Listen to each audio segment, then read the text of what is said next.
Hello and welcome to Introductory Psychology. I am Sam Gosling. And I'm Jamie Pennebaker. This is a little bit like, you may have heard of something called a MOOC. This is called a SMOC, a Synchronous Massive Online Class. Every class day we will be broadcasting to several thousand people.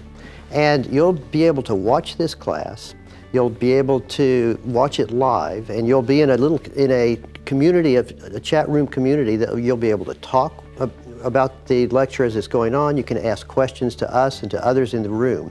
So it's a very dynamic way of teaching. Yeah, so I think, perfectly reasonable way to argue this is in a way from your personal point of view, which is, how do you feel? I mean, one of my kind of general tenets, and I tell my Latin teachers this all the time, is you want to get every student as engaged as possible at every moment of the class, which is really hard to do.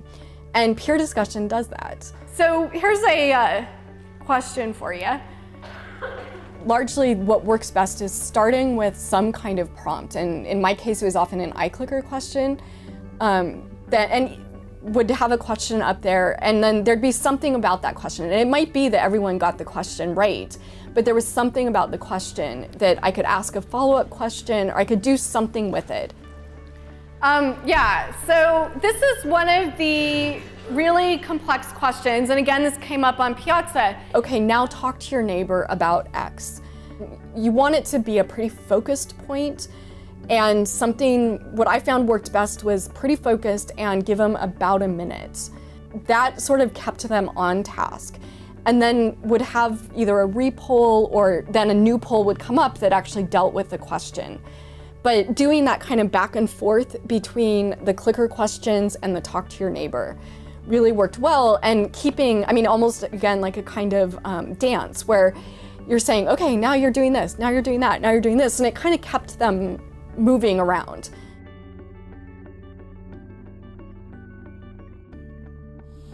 D'où venez-vous? Je viens de Lyon. Vous n'êtes pas parisienne? Non, je suis lyonnaise.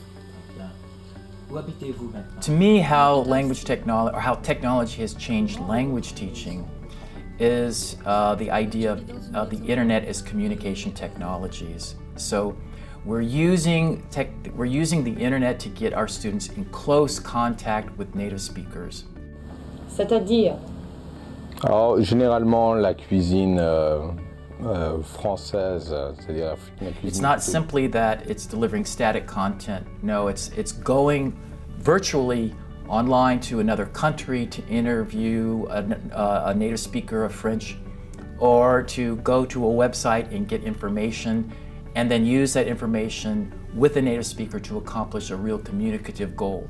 That's something that we've never been able to do before. That has completely changed foreign language teaching. And so if we think about the pressure from air and the pressure we feel coming down from the atmosphere on top of us, it's from collisions with both oxygen molecules and nitrogen molecules. The students that are taking our general chemistry class were required to view a learning module the night before class. So they had a little bit of background in that. And depending on the activity, sometimes we have them do more or less prep. Sometimes we want them to discover the skill in a supported environment. Sometimes we want them to preview the skill and then practice the skill. So it's a difference in these types of activities. It's a difference if we're discovering a skill or concept versus practicing a new skill or concept. Watch, watch. Let's see what's happening. Oh. There's some sort of movement with the balloon. And the students know in class we're usually working. We're not testing. So it's okay to make mistakes. It's not an exam. So now is the time to get it right.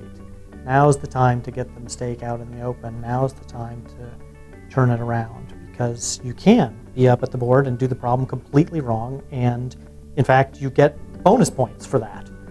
So because that helps everybody to learn it better.